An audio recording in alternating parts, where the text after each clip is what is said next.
Morning, this is Brian. Today is Tuesday, June 13th, 2023.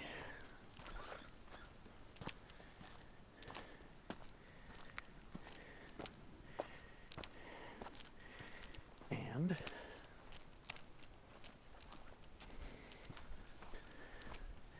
I'm in an area I've never been to before.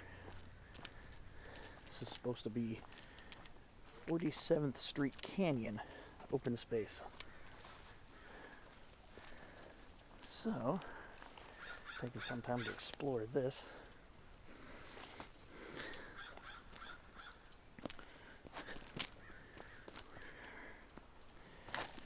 We are in the city of San Diego right now.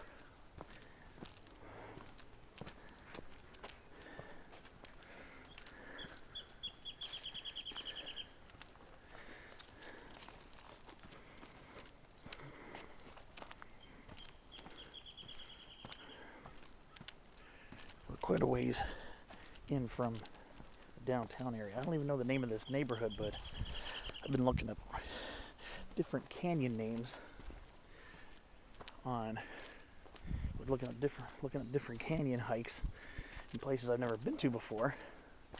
And on Google Maps, this is called Olivia Canyon. If you look on Google Maps, it'll say Olivia Canyon.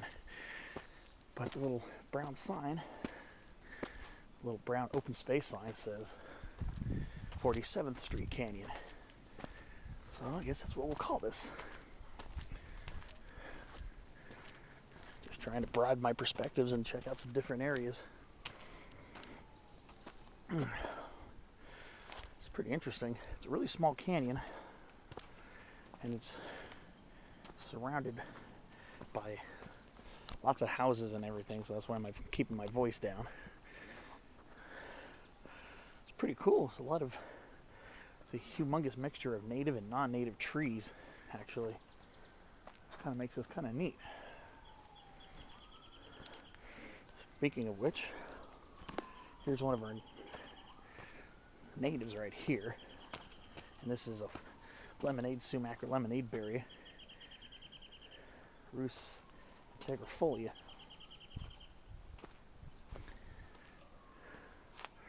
But we've got a lot of non-native prickly pear. Maybe this might be a cultivar of mission prickly pear, perhaps. It's a huge thicket. And then what really caught my eye is this beautiful blackwood acacia tree. Acacia melanoxylon. Nice, small, medium-sized tree right here. One of a lot of Aussie natives that do very well here in San Diego's climate. So you see, I'm trying to keep my voice down so I don't bother the whole neighborhood, because this canyon is very small and there are a lot of houses around here. But yeah, this is really cool. We've got a pecan tree right here. A few of them actually in this canyon. And then we got looks like some big, what we got here?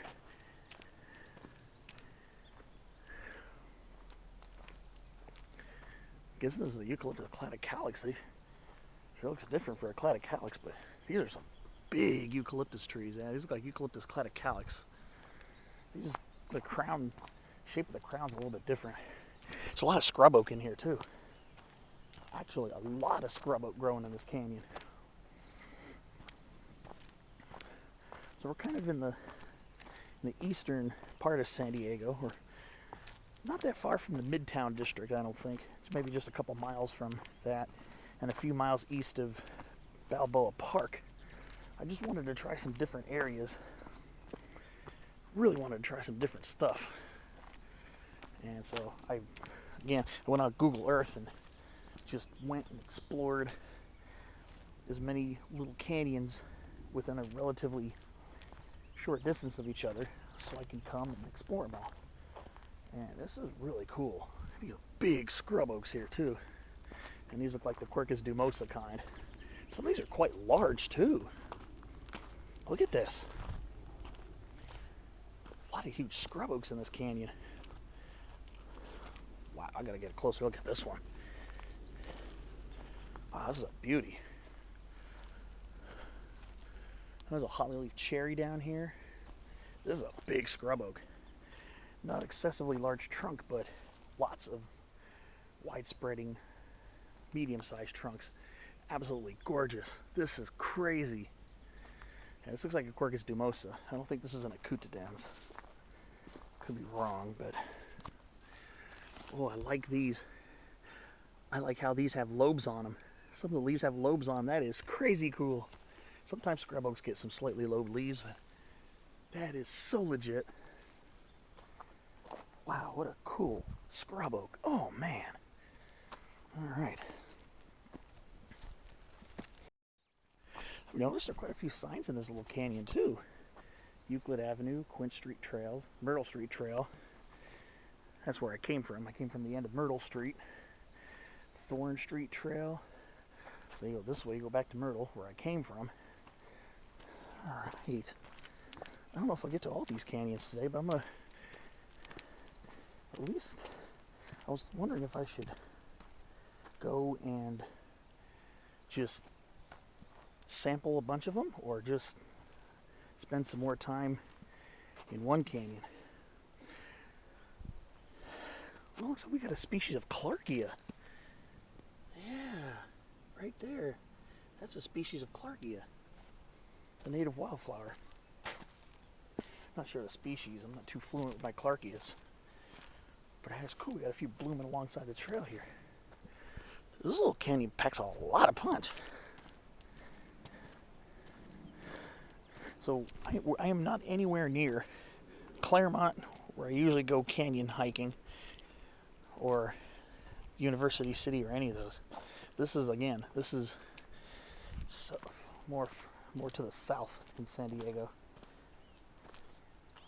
This is much, like I said, this is east of Balboa Park. This is a very interesting looking canyon. You do see a lot of human element here. Shopping carts. But the one thing I'm tripped out about is just the crazy packed together smorgasbord of plants here. It just absolutely blows my mind. This is sick. I love this. We got Yerba Santa in bloom right now. This is Eridictium crassifolium, variety crassifolium. There's quite a bit of that in this canyon too. Yeah, there's an absolutely amazing amount of scrub oak. And we got southern honeysuckle in full bloom right now. Let me see if there's a little fragrance before I bother a bee. Yep, this is Lonicera subspicata variety denudata. Very common native here in San Diego County. I don't know if I was going to get into any spotlight videos, but there's a possibility today. Look at that. It's in full bloom, and the flowers smell absolutely delightfully fragrant. And this is a native honeysuckle. This isn't the garden honeysuckles. This is an actual native. Wow, what a cool little canyon this is. This is pretty insane. Like, so there's a huge interface of non-natives as well. I mean, river red gum here, Eucalyptus comodulensis. And then we get all these different color schemes of this plant right here, which is called Gardium nasturtium, or Garden nasturtium. And it's not in the genus Nasturtium. There is a plant in the genus Nasturtium, which is, I believe, native here to Southern California, but it doesn't look anything like this and is not even remotely closely related to this. This is the Garden nasturtium that naturalizes here, which is not native. And this is Tropaeolum maius. And it's an absolutely stunning bloom right now. It's a cultivated plant that has escaped and naturalized in these canyons. Now, I've heard some refer to it as an annual, and some refer to it as a perennial, so I'm not sure. But it seems to come back in vigor. And I've seen this in like local canyons in Claremont too.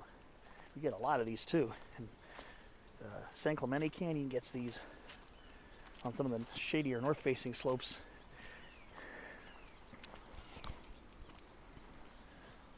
This place is rocking. I like it. There are a bunch of little canyons in this area too. I'm hopefully gonna make some time for, if not today, at some point. It's hard to focus on one spot because there's so much here. If you're looking for a pristine natural area with all natural features, all native plants and everything, this isn't going to be it, but it sure packs a punch. And very scenic plants. All right. I'm gonna keep on trucking and see what else I can find. This is pretty crazy. This is a pretty neat canyon. It's a tiny canyon, but boy, sure got a lot going on in here.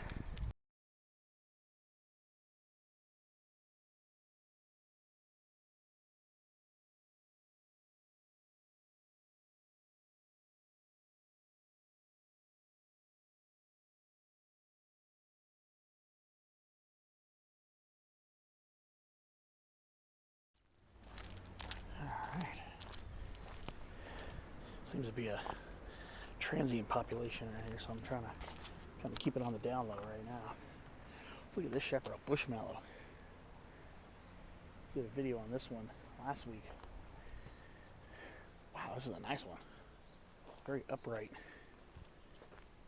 Ooh, there's even a mission manzanita in there. And a spiny redberry. So we do get a lot of natural native flavor here too. This is a pretty small canyon, but boy, it sure packs a lot of punch.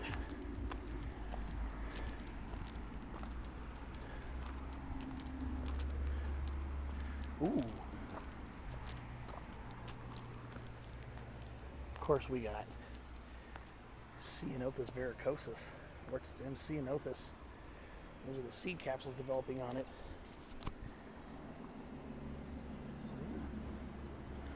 Pretty tiny canyon, boy. Pretty cool. A lot of stuff here to see. And this is already on the next road here.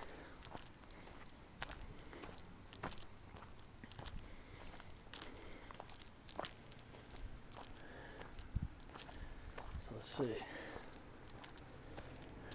I guess this is Euclid Avenue. Alright. So, the tall trail. Alright. Let's enjoy this a little bit.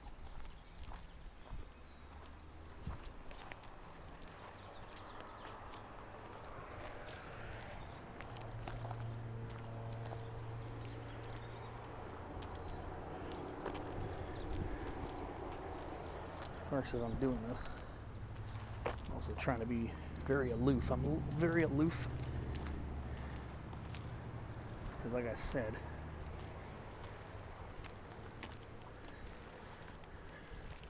I did come across some transients, so I'm just trying to be very aware of my surroundings. So if you come to one of these canyons, just be aware of your surroundings. Just be aloof. Did come across, like I said, a couple of transient people. Just, be respectful. Be respectful, and you should be fine. But I got a snapdragon over here. I think that's a new tall snapdragon. And of course, more Ceanothus verrucosus.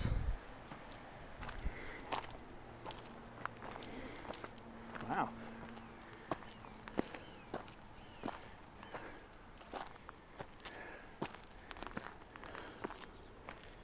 And we got some chamise popping up too. Okay.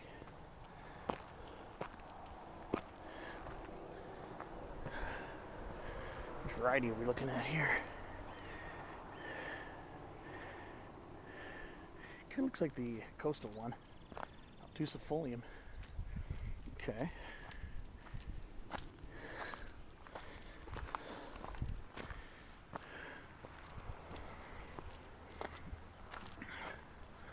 That's pretty cool.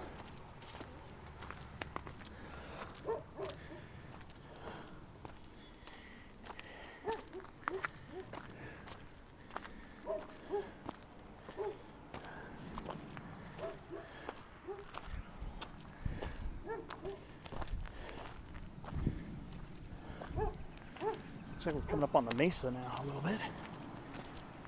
Ooh. Yeah, this is definitely obtusifolium. Yeah. The leaves are very blunt tipped on these ones. We're definitely an obtusifolium habitat here. Adenostem fasciculata variety obtusifolium, as opposed to the typical variant, which is pretty much elsewhere in this county, from low elevations up to over 6,000 feet. This one's very much coastal, at very low elevations.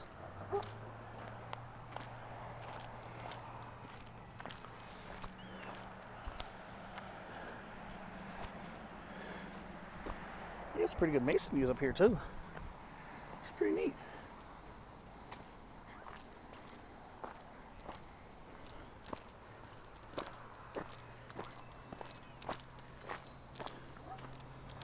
That's a pretty dope little spot.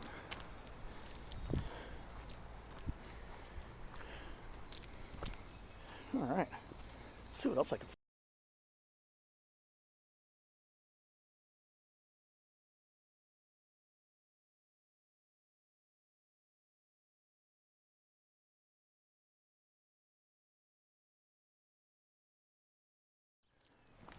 All right, so what I did is I went up on the trail and then I banked the right to head up here to the mesa. This is the mesa top right here. There's another little piece of the canyon there, which is where the trail's gonna go, I believe. Well, I'm this beautiful little chamise chaparral up here on the little mesa top. This is pretty sick. Man, this is pretty dope. So we're at the end of the coastal chamise's bloom period here. You see here we still have some, but usually I'd say May's usually the peak of this plant's bloom. Again, this is Adenostem fasciculata variety obtusifolium.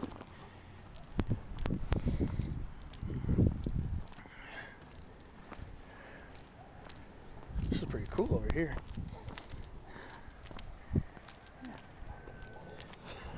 You can hear a rooster. Somebody's got a rooster.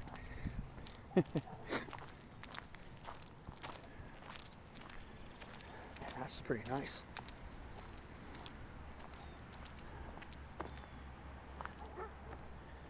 These people have chamise growing right just outside their backyards.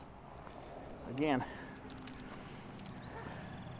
I do have a slight air of envy for people who get to experience having a canyon just outside their backyard. This is pretty neat. Like I said, if you're looking for a completely all-natural area, this isn't going to be it. But if you don't mind occasional human artifacts like shirts and occasionally some trash, bicycles, and maybe people, period. There's a lot of natural niceness here, though. There's a lot of natural vegetation too. So sometimes if you're just looking for a quick getaway in your area, if you live near this area, this is a little further out. A little further out from where I live, but totally something I wanted to check out. So, like I said, if you look on Google Earth, near Myrtle Street and Euclid Avenue, south of El Cajon Boulevard, you're gonna see a sign for Olivia Canyon. You're going to see a marker for Olivia Canyon, but the sign calls this 47th Street Canyon. So you're in the right place if you see the sign that says 47th Street Canyon. Look at this little young chamise right here too. Look at this little young one. Look at these little small ones. Look at these young ones here. There's a lot of young ones in this area. This area must have been disturbed recently to have seedlings and saplings, chamise plants growing here. Usually these things don't germinate unless they are disturbed heavily.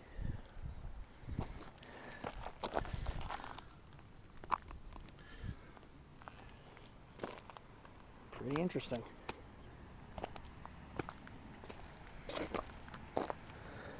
There's a lot of young chamise plants here. Very awesome. Alright. Wonder what else I'm going to find up here.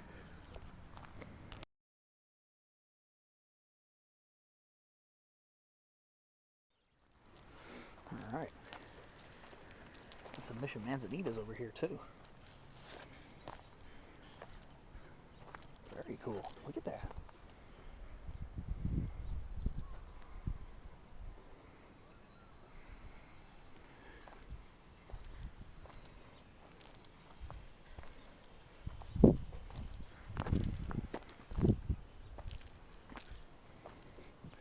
Wow.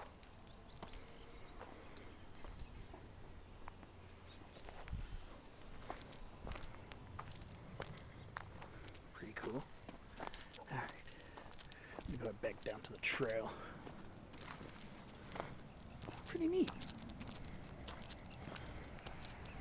Pretty awesome up here. Like I said, just be aware of your surroundings if you do come up here.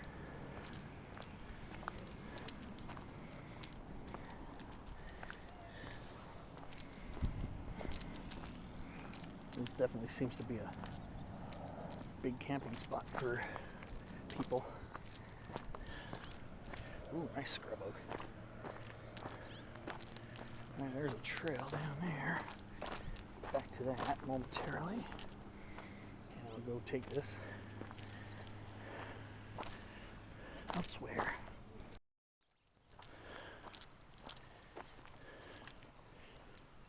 Farmer Bill's Habitat Garden.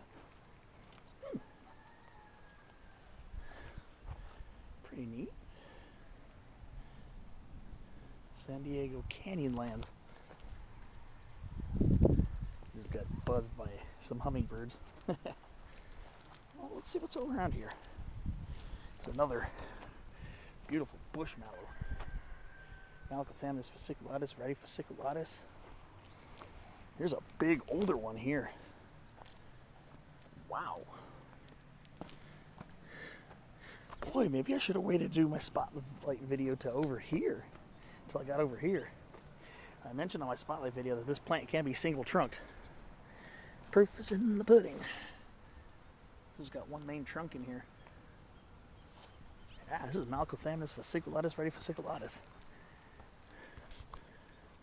Beautiful. Looks like we have this desert arrowweed over here. Yeah, Plaquea sericea, desert arrowweed.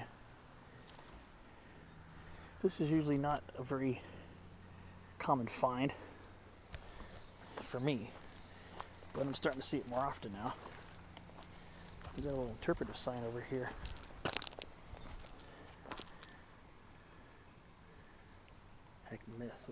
Looks like it said Agmispon, probably Agmispon glaber.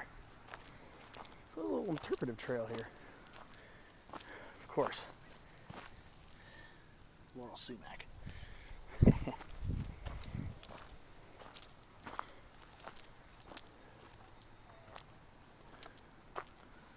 Huh? Pretty interesting.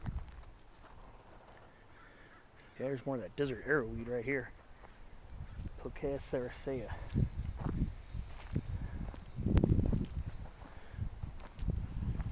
Thought I saw something interesting around there. Let's see if I can get over there. But here's some more of that bush mallow. Oh, a bushmallow here. This is pretty sick. Oh, this one's a decent sized one. They're so beautiful. I thought I saw a Shazagave over here somewhere. Oh, somewhere over there. I'm trying to see if there's a way to get over there without bushwhacking and, you know, in that sort. I thought I saw a Shazagave somewhere. Go back over here. I saw some type of succulent plant. Succulent rosette plant. Over here, let's see. Well, this isn't native, so I'm not too worried about that.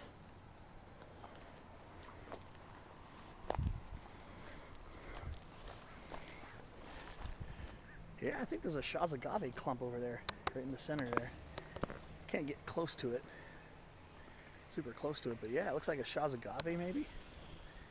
I'd have to get a little closer to really see, but it could be a Shazagave. Alright. There's definitely more of this canyon to explore, so I'm gonna have to keep popping around and seeing what else I can find.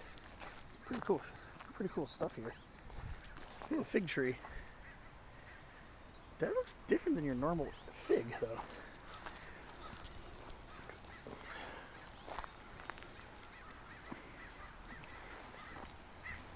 This is some type of fig tree. I don't know if this is the same species, but the leaves are not as deeply lobed as they normally are on regular edible figs.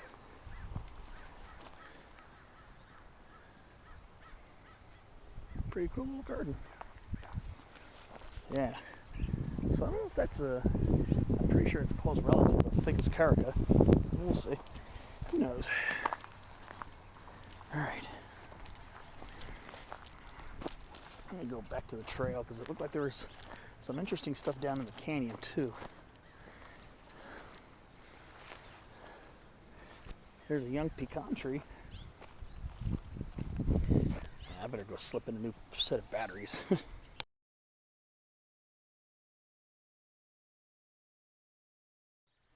Alright. Here's something interesting. Here's some type of fabales, some tree in the pea family. I think I've seen these before, but never up close. I'm not sure. This might be in the genus Albizia, like the silk tree Albizia julibrissin. I don't know if this isn't. I think this might be a different type of Albizia. I'm most certainly going to be looking this one up, but I think I've seen these in people's yards before, but never up close. I think my neighbor next to me in Balboa Park had one in the far backyard that I couldn't get to close enough. But yeah, it kind of has a similar type of flower structure. So this Albizia distachia or something? I have to look this one up. I'm not sure. I'm going to be taking a few pictures of this, of course, which will show up on the video. But I definitely have to look this one up. This is interesting. Every now and then I'll see this in somebody's yard. Okay. Let me get some pictures of this.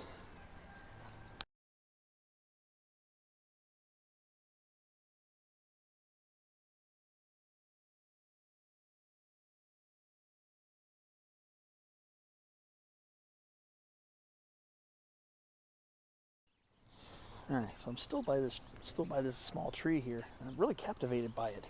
So I'm looking at the structure of this plant, and the twigs definitely remind me of Albizia julibrissin, the silk tree. Now, this is definitely not Albizia julibrissin, the silk tree, aka the mimosa tree. That's a tree that gets quite a bit larger than this, and it has much larger puffs of pinkish colored flowers in late spring and summer. So this is very different. Seed pods are kind of similar, so you know it's in the Fabaceae. Definitely got to figure out what this is.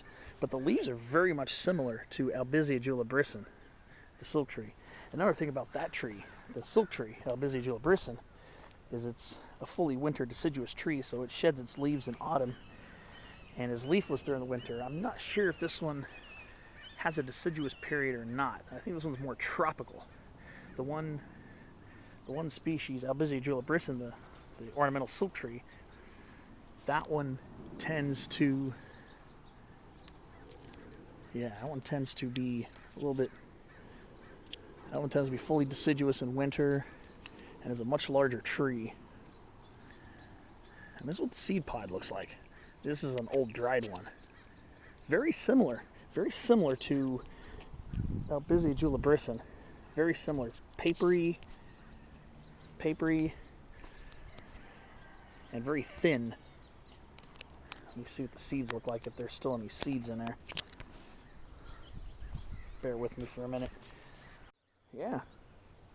These are the brown seeds. They don't look like they're viable. Look like they've been eaten, hollowed out. But yeah, the brown seeds are very much, so this has to be a species of Albizia. This might be the plume Albizia, which would be a very close relative of the silk tree. So I'm going to have to definitely do some research on this one. Again, that one's going to be more of a subtropical, tropical tree. And we've got some Cleveland sage right here, Salvia clevelandi.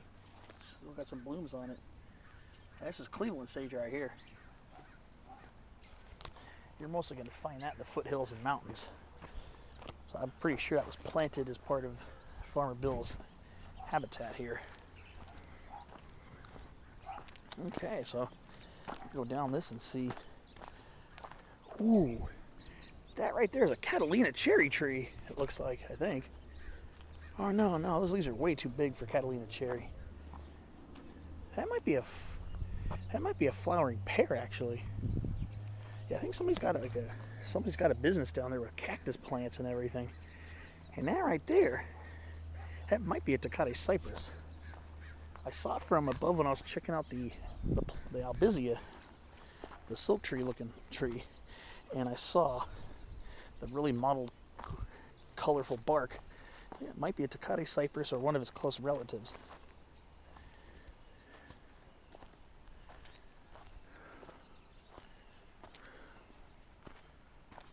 Yeah, this is a pretty sick little spot. I'm liking this. Ooh. I think that was a red-shouldered hawk. That might have been a red-shouldered hawk. I didn't get a good view of it. That might have been Buteo lineatus. I'm not 100% sure if it was that or the red-tailed hawk, Buteo jamaichensis. But I've been hearing hawks. That hawk. All day I've been hearing that. Ooh, here's a tomato relative right here. This is related to the tomato, but this is something else. Yeah, this is pretty cool for botanizing down here. Pretty interesting. I gotta definitely do some research. But yeah, I'm not sure exactly what this is, but very similar. It's definitely a nightshade. So I gotta shoot some pictures. This is really cool. I like this canyon.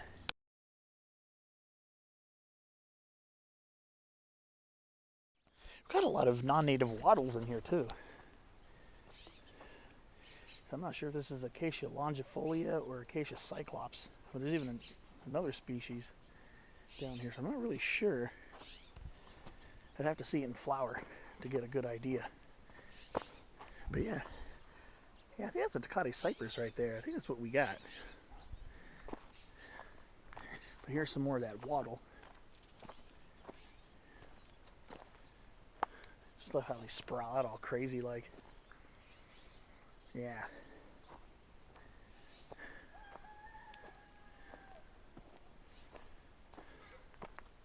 It's pretty neat.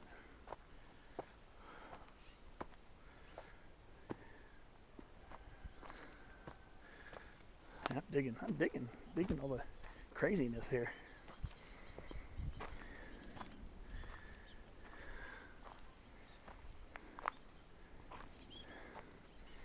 Oh, Myra microcarpus. Spiny cucumber. Related to the cucumber, but not edible like the actual cucumber. Look at the trunks on these wattles.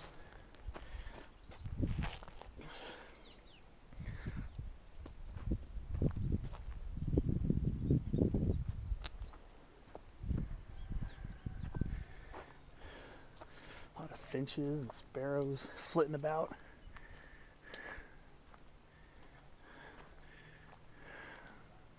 More of that scrub oak action. Yeah, a place like this that definitely have to be documented. There's a toyon here.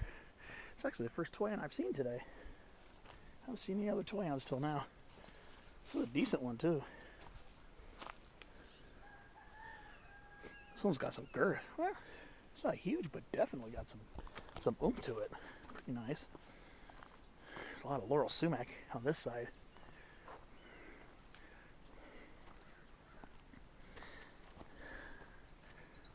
Yeah, a lot of scrub oaks here. I love it. Oh, here's some more toyon. This one's blooming too. Look at that. Really cool. And there's a really tall prickly pear. I'm assuming this is Ficus indica. I'm assuming, but this one's a single trunk arborescent form. There are other species that have more arborescent forms. Oh, look at this mission prickly pear. Look at that. Yeah, this one's got to be a Ficus indica. How insane is that? Wow, that's a big one. And look at all that scrub oak and Mission manzanita. There's some more toyon and lemonade sumac in there. I think we're coming out to the road exit. Ooh, Crassula ovata or Crassula argentea. I always forget which one it is. Both names are used to describe this plant. This is jade plant. Very common ornamental plant here in Southern California. I believe it's native to Africa, if I remember correctly. And this thing spreads like crazy. And I've never seen it form seed, but it usually spreads vegetatively. The piece of the plant will break off, and it'll take root in another place. You can either take a branch off, or you can even take a single leaf, and it'll take root in the soil. I actually have a specimen or two on my side yard, and my neighbor has a much more extensive collection of it.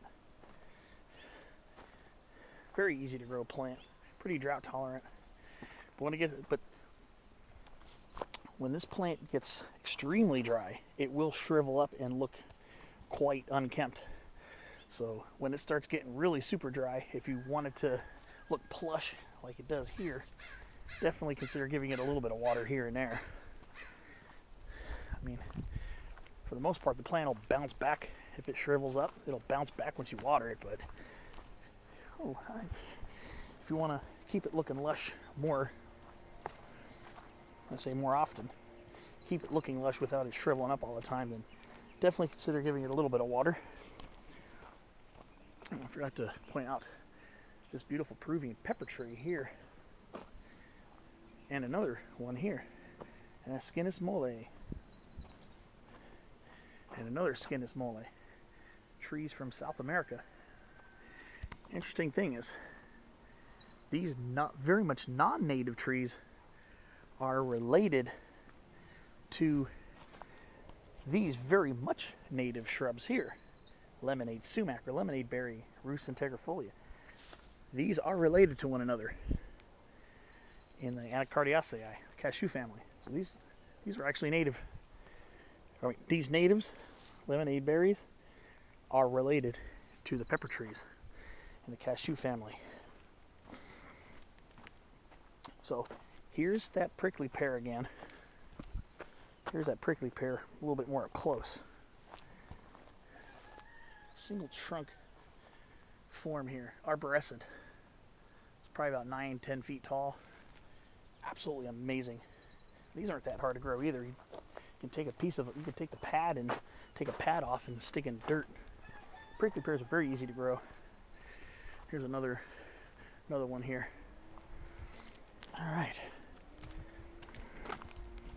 What else am I going to find along this little nifty walk?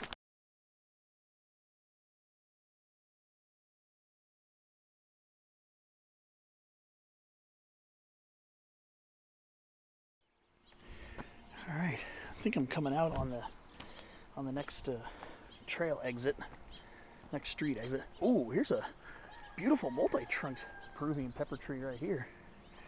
Oh, this has got a very decent base to it.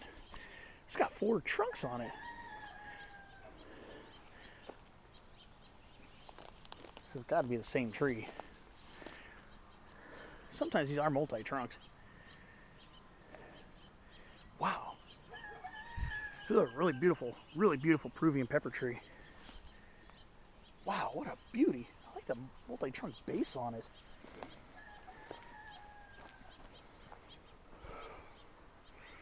Pretty sick. There's more of that crassula. And this plant, again, I was talking about this plant earlier, the jade plant. It has native relatives here in the San Diego area and in Southern California. This plant right here is the namesake of the stonecrop family, the Crassulaceae. So Crassula, the genus Crassula, the jade plant, is the namesake member of the Crassulaceae.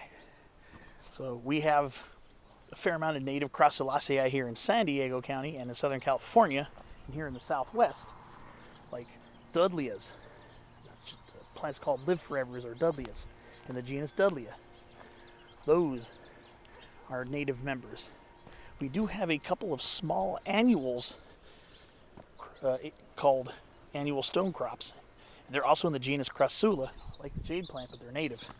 Crassula conata and Crassula aquatica, I believe is the other one. And they're really tiny plants. I don't remember ever coming across them, but they're really tiny. They're annuals, whereas jade plant is a perennial succulent shrub. Look at this prickly pear. See, these ones with the narrow pads are really dope. These are really cool looking. These ones have the narrow pads. Again, I don't know if this is part of Ficus indica. I'm assuming it is, but not 100%. But then we got some up here that are flowering. The non-native prickly pears are really dope too. I think they're interesting as heck.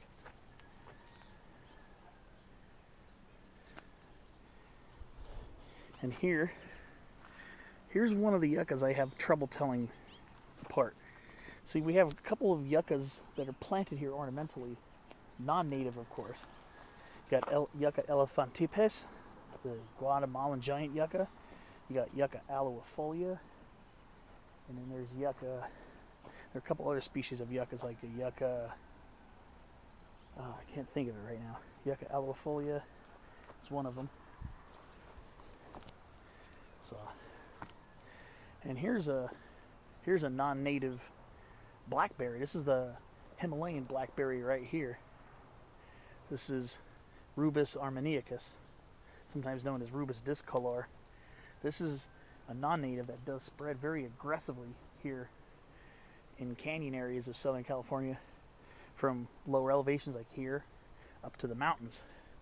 And it is a close relative of the native Rubus ursinus, which is the native Southern California blackberry. But with this one here, the Himalayan blackberry has 5 leaflets. 1, 2, 3, 4, 5. Much more aggressive, much more thicket forming, and is not native.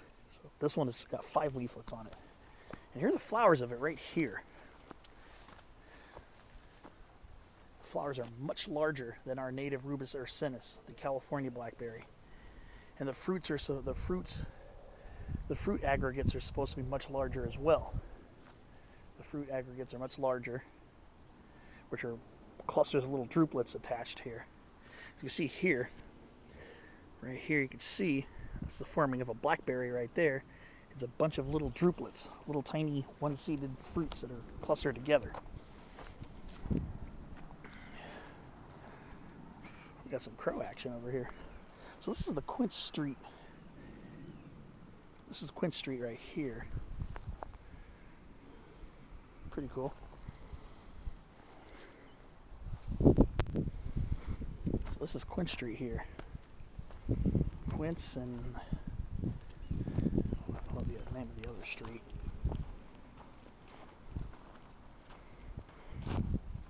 (47th Street). So here's the sign.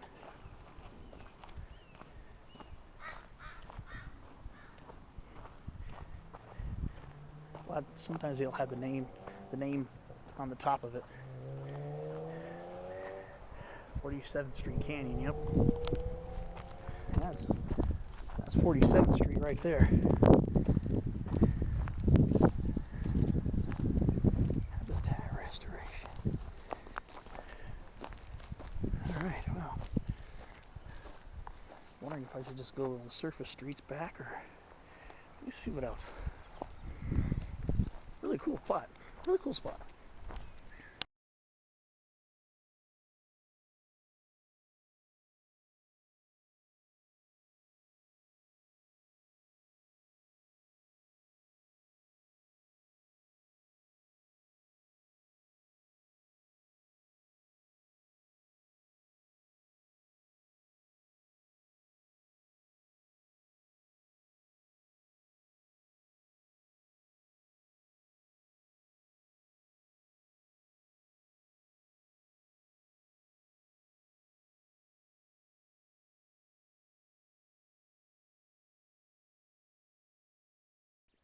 Alright, so I'm starting to work my way back the way I came.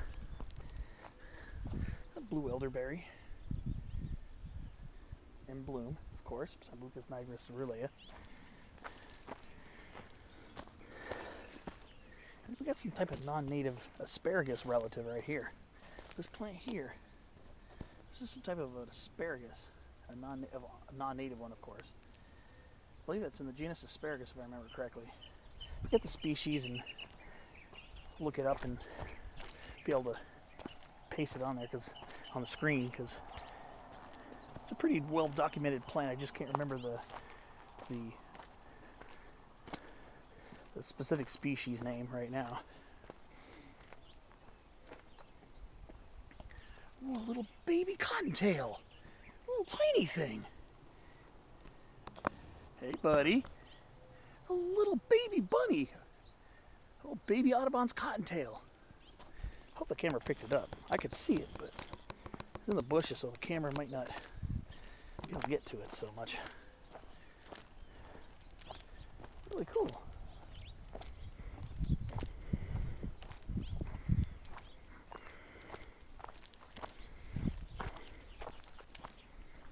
Alright. Let's see what else I can find. This is getting pretty interesting.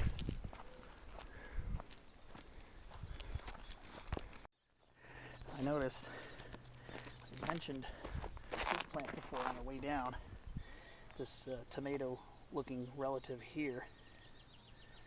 I don't think it says a tomato though. Oh, it is. Never mind. This is actually a tomato plant. I'm surprised it's growing here on this really dry slope. It actually is a tomato. That's a plant with a very confused taxonomy. I learned it as Lycopersicon esculentum, but it might have been reassigned to the genus Solanum now, with the rest of the nightshades. So I'm not sure if that's supposed to be Solanum esculentum or Lycopersicon esculentum. And there might have been another name too, but we do have some more actual plants I know are Solanums. I think this is American nightshade. I think this is Solanum americanum. I think is what this one is. I don't think that's Solanum douglasii, which is its most similar relative. And Solanum americanum, I'm not sure if that's actually native or not. If that is Solanum americanum, I'm not sure if that's a native or not. Well, might be some conflict as to whether that is a native or not. American nightshade. Here it is again.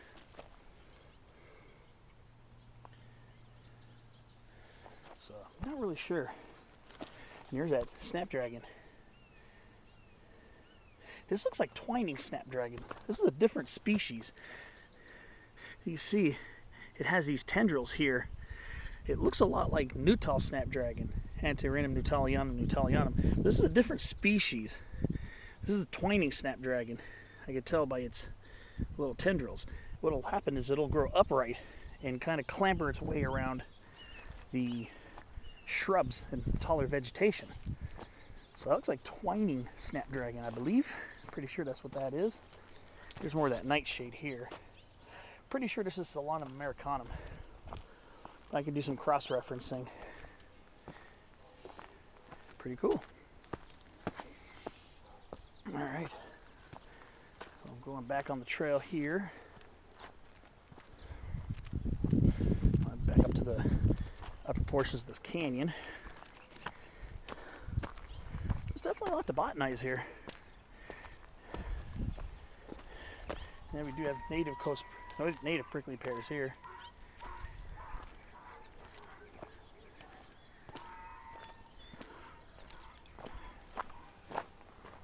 That's an interesting sounding animal. Almost sounds like a seal. Alright. Let's see if I find anything else on the way out.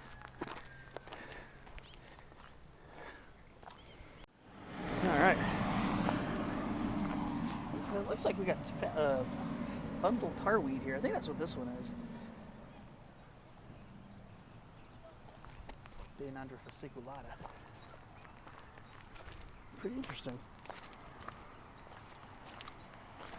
There are a lot of closely related plants. They're very closely related to that. And very similar looking.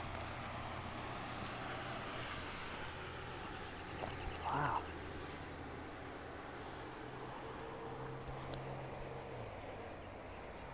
Huh.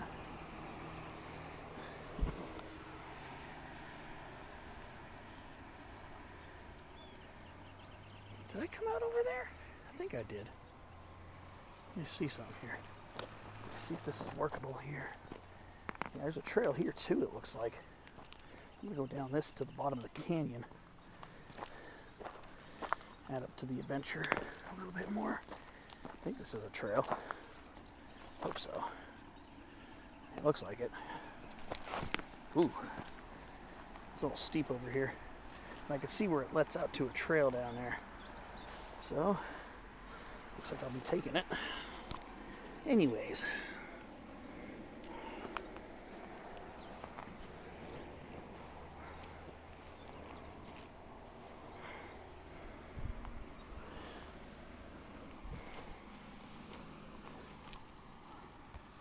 Pretty cool.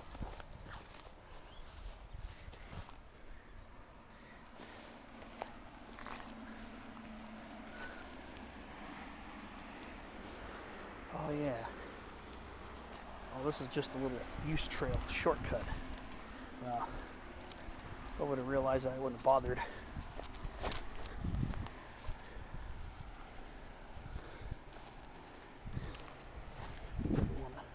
Really didn't want to take a shortcut. But maybe for a quickie adventure.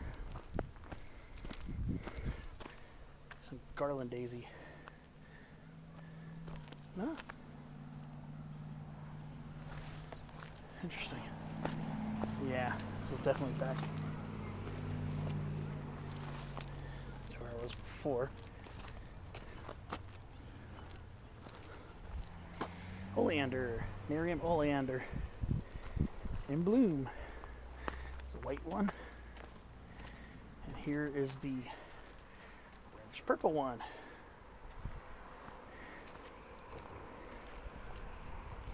And there's the pink oleander.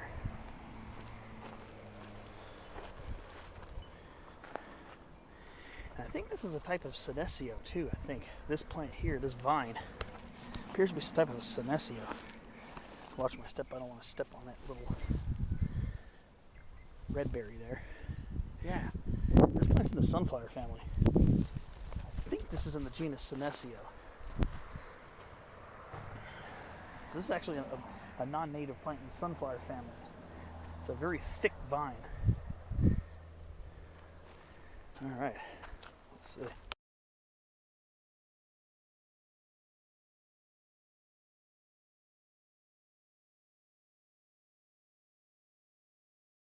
Next stop on our botanical tour at 47th Street Canyon.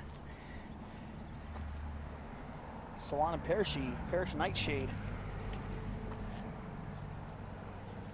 So, another species of Solanum. Quite lovely. And of course, Isocoma menziesii variety menziesii. So this is Coast Golden Bush. And this one appears to be variety menziesii because the leaf edges are mostly smooth. So you have a few different varieties of this plant, and the most upright ones are Isocoma menziesii variety menziesii and Isocoma menziesii variety verinoides. And variety menziesii tends to have smoother leaf edges. It's not 100%, but it tends to be a smoother edged leaf. As you can see here, there are occasional teeth on them. Some of the leaves have a few teeth on them, especially on some different shoots. This one has a few with some toothed edge leaves. And then we have verinoides, which tends to be more can't even say it right. Tends to be tooth throughout. There's another tomato plant. I've seen a few of those here actually.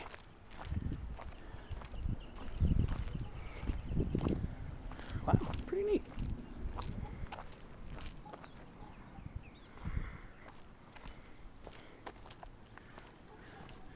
There's a tall scrub oak in there. Very cool canyon. All right.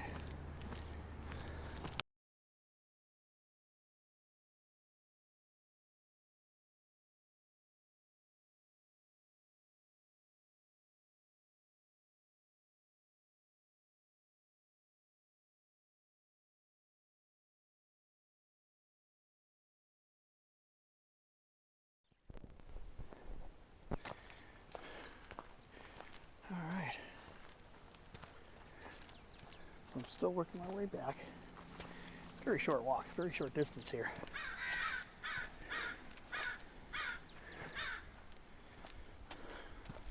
It's been a very short walk, but very, very relaxing, very mellow, very beautiful. Here's a type of sweet pea right here. Now, I'm almost willing to bet that this is a non-native species. We have a couple species, at least one or two that are native. See, here's the flowers. This is a type of a sweet pea. It's in the genus Lathyrus. Now, don't think this is anything native. This doesn't appear to be Lathyrus vestitus. I think this might be a non-native type. Yeah, look at these handsome scrub oaks here. Yeah, this is pretty dope. Definitely a dope place to spread out and get some air.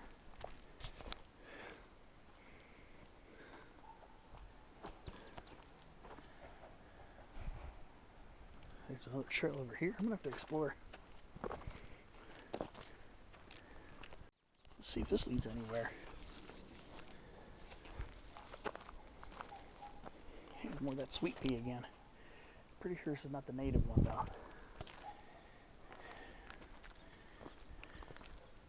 Yeah. There it is again.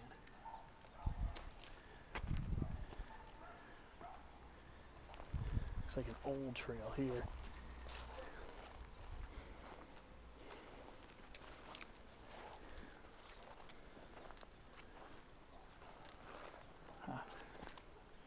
Look at those big, I think those are Eucalyptus cladocalyx. Big trees over there. It looks like it peters out over there. Just wanted to see what was over here. There's another handsome scrub oak right here.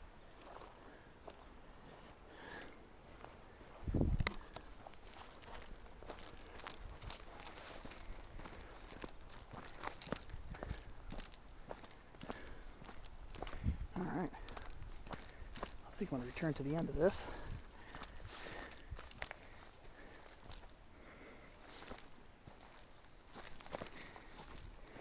Alright. Back to the trail. Right over here. This way to head back out.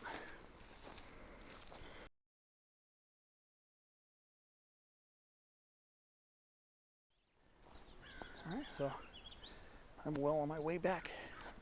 Look at this thick stand of scrub oak and lemonade sumac. It's pretty cool here. Like I said, there is some trash and debris here, but the way I think about it is I'm just taking time to appreciate all the native and non-native plant treasures. So yeah, seems like we have a species of Clarkia here, like I was mentioning before. I think I'm going to take this trail now. See where this leads.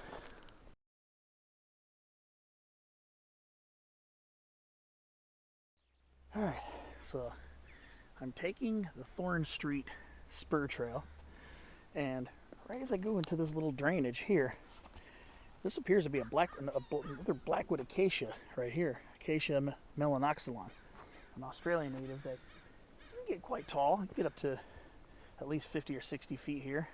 It does pretty well here in San Diego's climate. But so you're looking at a plant that has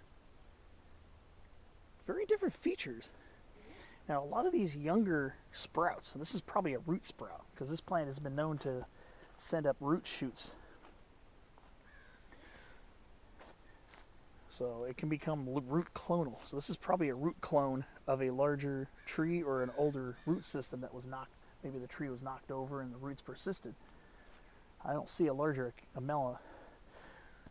blackwood acacia here, but I know there is one as you get closer towards Myrtle Street. There's a medium-sized blackwood acacia tree there. But you notice it has some different looking foliage. Why does one set of leaves look one way and the other leaves are very different looking?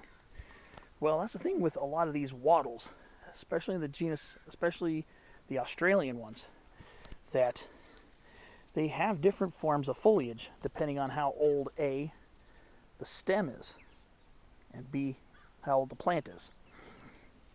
Now, a lot of times what'll happen is when you first see a blackwood acacia seedling, and this is the same for just about a lot of these other Australian wattles. They are different because you have a variable stage of leaf life. I don't even know, but the leaves go through different stages. Now, as you look here, you notice you've got these bipinnately compound leaves. So these right here. These are how they start out. Bipinnately compound. What I have in my hand here is a whole leaf divided twice into tiny leaflets. And that's how basically all the acacia species from Australia start out. The wattles, W-A-T-T-L-E. It's a type of Australian acacia. So they start out and then they have these really ferny bipinnately compound leaves, and then later on they turn into these structures. So what does that really mean? So basically what it means is that all of our wattles, all of these Australian wattles, start out with compound leaves. Like here. These are compound leaves of Acacia melanoxylon. And then when the stem starts to mature a little bit more, as it grows up and gets older, then those ferny bipinnately compound leaves disappear and turn into these structures. And these aren't leaves, these are called phyllodes or phyllodes, which is basically what takes the place of a leaf as the stem or plant matures. So it evolves from your typical ferny compound leaves in a lot of acacia species, turning into these thick leathery phyllodes or phyllodes. And they have roughly parallel venation, and they're thicker. And again, so will you be able to tell if you have a blackwood acacia seedling? So what happens is if you germinate a blackwood acacia seedling or another species of acacia of the wattle group, again, these are root shoots. These are coming up from a root system from a much older plant, whether it's still around or if it's just the root. So when you get an actual seedling, when a seedling germinates on one of these wattles, the first leaves, the earlier sets of leaves are going to look just like that. Ferny compound with a lot of times a thinner stem. They have a thinner leaf stalk. But then they develop, as they're developing, as the plant is growing upright more and the stem gets older. You're going to notice that, you see, we still got the ferny compound leaf here, but then you notice at the base of it, that thickening structure right there, that is the intermediate characteristic between the ferny compound leaf and the strappy-shaped phyllodes. So this is what's happening as the stem gets older. It's starting to become more intermediate. So we're starting to develop a phyllodes, but yet we still have the characteristics of the juvenile leaves. And eventually, as you go up the stem, they just become these. So I don't consider this more of a leaf-like structure. This is like a big, wide leaf stalk without any leaflets on it. So basically what happens is the leaf stalk widens, the leaflets, the little leaflets are no longer produced, and what's left over is just a big fat, basically a big wide, thick, leathery leaf stalk called a phyllodes. So when you first see these germinate, or you see them coming up from the roots of an older plant, they're going to have those ferny leaves that are going to eventually turn into those strappy phyllodes. Just figured I'd show you that. I'm thinking about keeping this in the 47th Street Canyon video, and also maybe separating this clip as its own video as well. So that's blackwood acacia, Acacia melanoxylon, in various stages of its development. Pretty interesting. Let's go see what else I find on the way up this. Oh, sure didn't take very long. There's a trail junction down there. That's where I came from, that way. That's Myrtle Street where I parked. Almost already at Thorn. So this is a really tiny detour. Very short detour. We're almost at the top of this. That's Thorn right there. We're going to pass through this here. This little patch of river red gum here.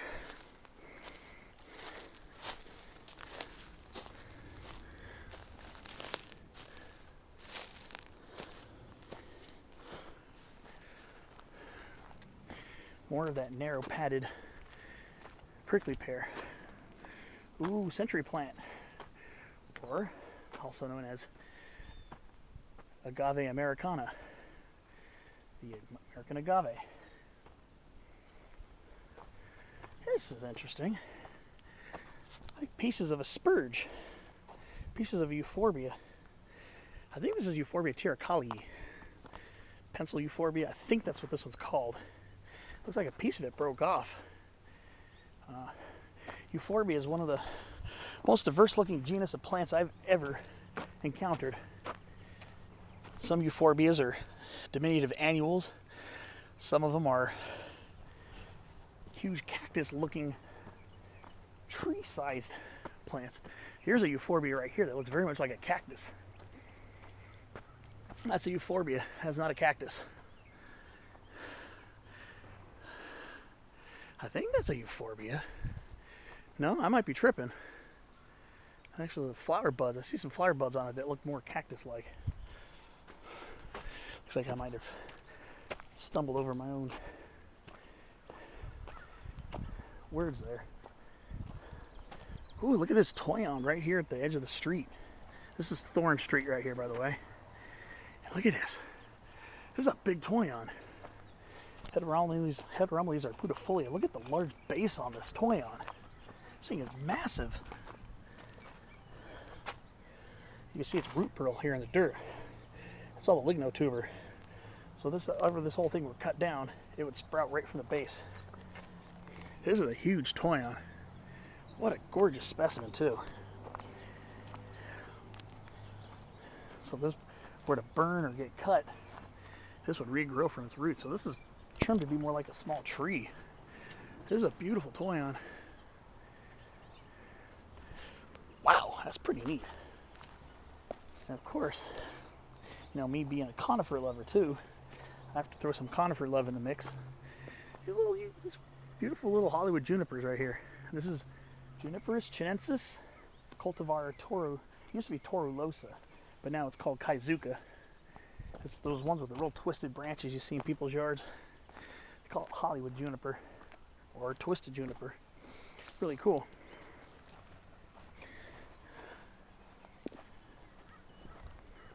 Pretty neat. Pretty neat.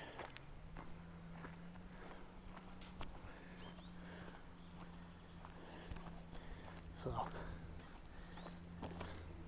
hopefully I can find a park, because usually you're going to find those more in people's yards, and I'm not going to be going to people's yards to do videos about plants. That's just not right. But here's that vine again from earlier. This has got to be in the genus Senecio. I forget the name of this, but it's a common ornamental plant that does get established. It's in the sunflower family, the Asteraceae. It's not native, but I think it's in the genus Senecio. These are the flower heads. Again, being in the sunflower family, these are flower heads, and these have radiate and discoid flowers. I've seen a few specimens of this in the canyon. This is the one that I've seen the most bloom on it. But this is really cool. Really cool little canyon. And again, and I think this is another type of Senecio, but I'm not sure. Either that or this could be a Crassulaceae. And then we got some aloes, species of aloe, and of course Agave americana. So, a lot of craziness going on here. And again, one of those narrow padded prickly pears that are just the coolest looking thing. All right, guess it's time to start heading back towards the car. I think I've explored this canyon pretty well. I'm pretty sure this is a big, long, rambling video, like everything else I do is, or most of the other videos I do are ramble on for countless hours. But I'm gonna go ahead and head back down and get back on the main Myrtle Street Trail as we get close to winding this up.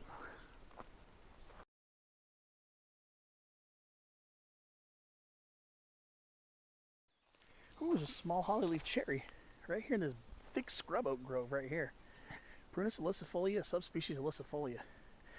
Usually the leaves on this plant are very small and very wavy edged, and they're all crinkly and wavy. But being that this is in the shade of a lot of scrub oak branches, it doesn't have that really thick crinkly texture it normally would have. Here's a little gulch right here.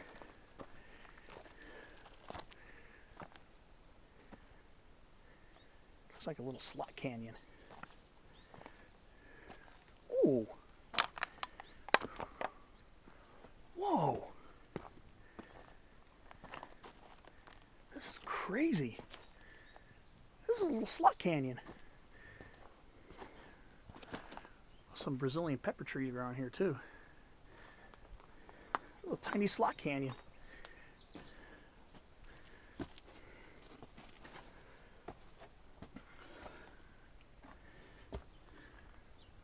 That's the end of it right there, or at least the hikeable part of it. Whoa! This is a cool little slot canyon.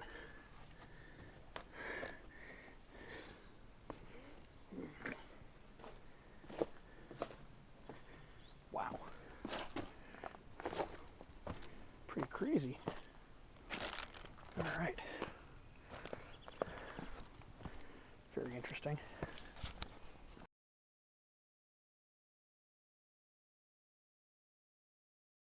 Looks like they planted some natives here. There's a white sage in there. Western vervain. Ooh, look at that white sage. I'm trying to see what else they got growing here. There's a lot of western vervain. Looks like some type of everlasting. Yeah, looks like we got a lot of everlasting plants growing in here too. And a lot of these are western vervain plants. Vervain lasiostachys, vertilasiostachys. Pretty cool. There's even a little rose in this one. A little Rosa californica in there. Pretty cool. Pretty neat. Just had to see what they had going on in there.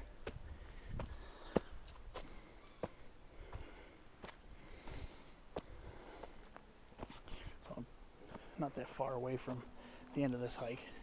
And there's that blackwood acacia again. Acacia melanoxylon. One of the larger species of wattle.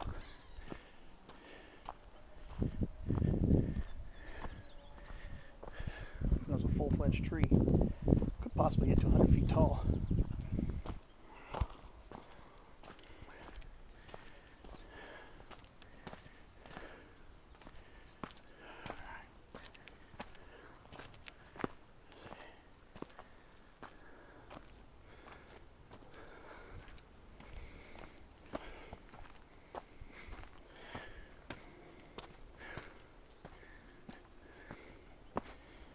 I think I went down the other way. Yeah. So this just gives me a little extra. Ooh. Interesting. Some more hollyleaf cherry. There's a larger hollyleaf cherry right there. It's where you get its cherries on it. Just look carefully on the branches, you can see them hanging from the branches. That's hollyleaf cherry right there.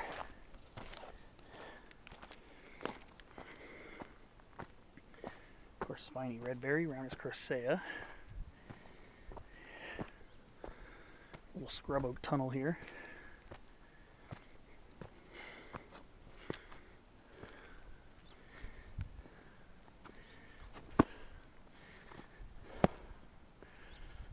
Pretty cool.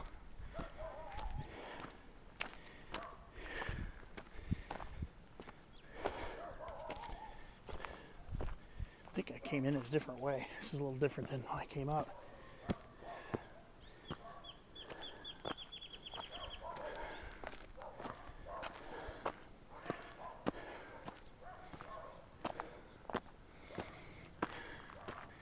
Wow, pretty dope.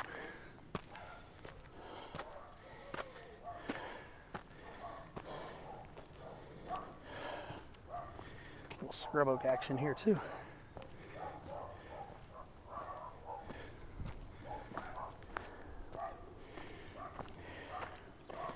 Yeah, I think this comes from somewhere else.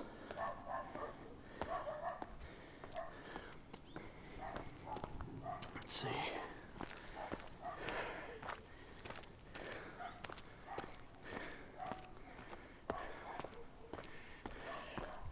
Not that far from the trailhead. It's just over there. Looks like another entrance. Yeah. Pretty interesting.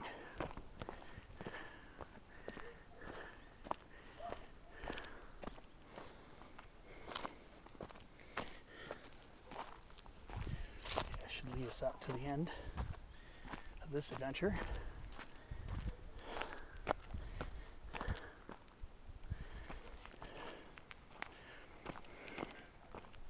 And all these yellow flowered plants here, it's all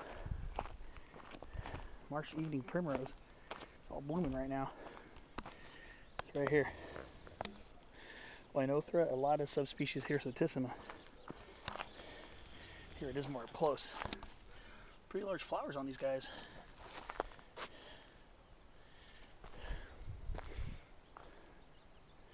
There's a very interesting looking shrub. I think I know the identity of it too. I wonder if there's a way to get to it. I wonder. I'm hoping there is, because right below that blue house, there's a really large shrub down there. Let me go over there and see if I can get. Well, on the way to that, came across some Palmer sagewort, Artemisia palmeri. So this is Artemisia palmeri, Palmer sagewort, with the thin lobed leaves. And here's one of his close relatives.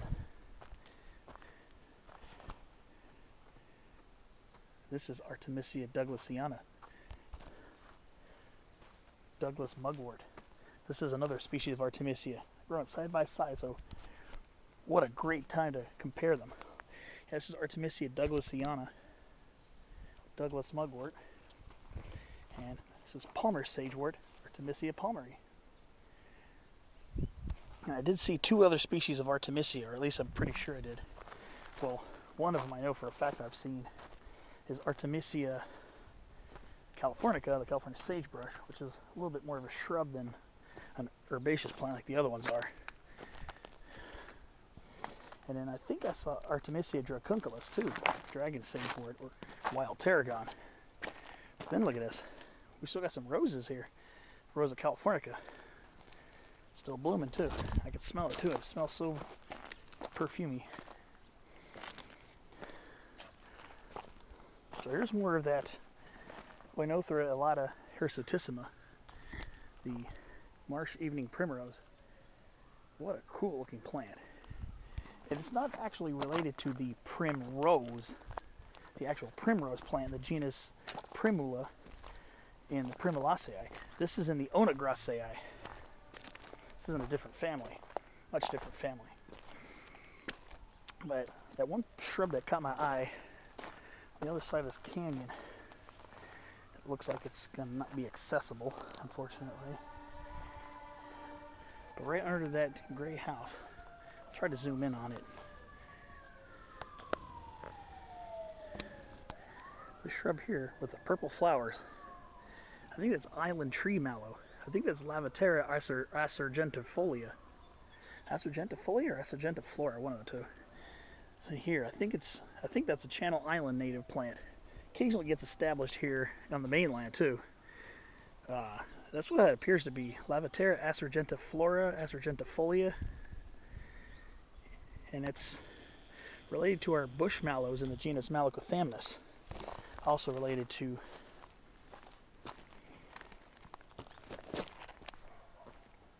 hibiscus. And species in the genus Malva. Mallows. So, yeah, that's what that appears to be. I don't think there's a way that I can get over there. I don't think so.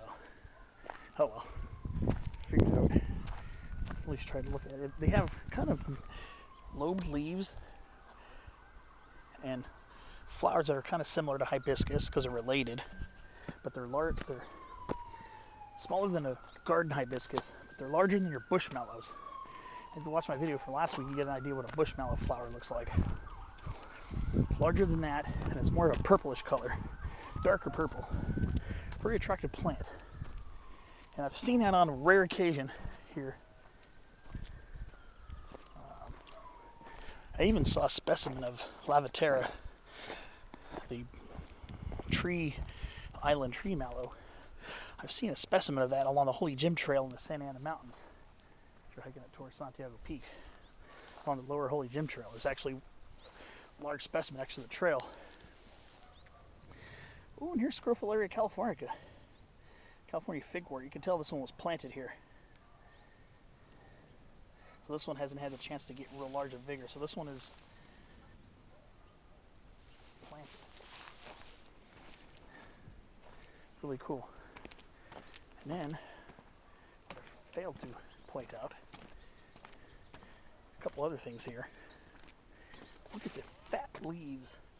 The fat leaves on this desert wild grape. That is Gerdiana.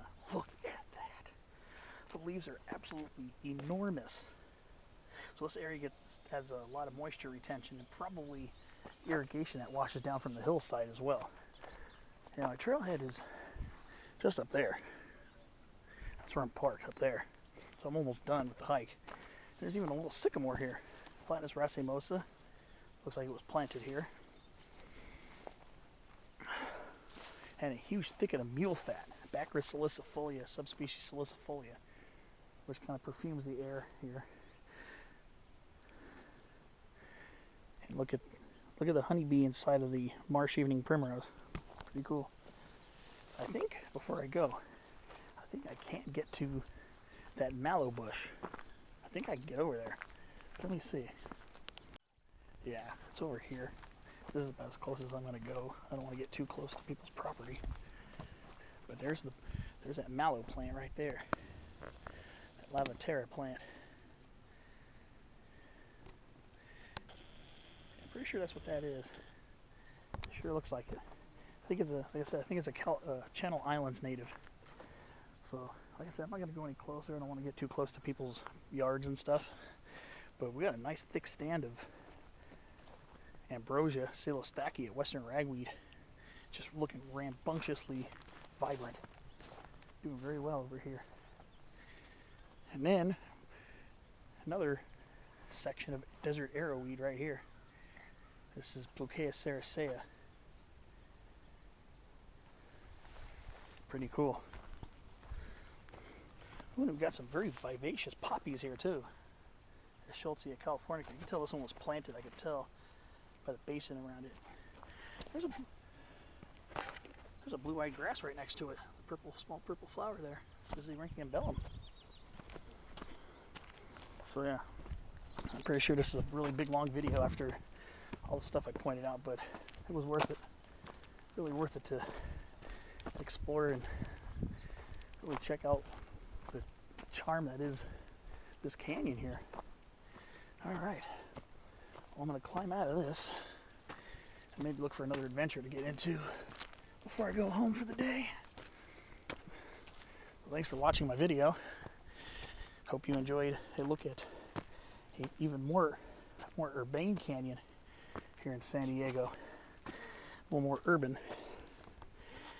And I think we got Juglans californica, California walnut, Southern California walnut. Okay, pretty cool. So check out this canyon for yourself. It's really cool. So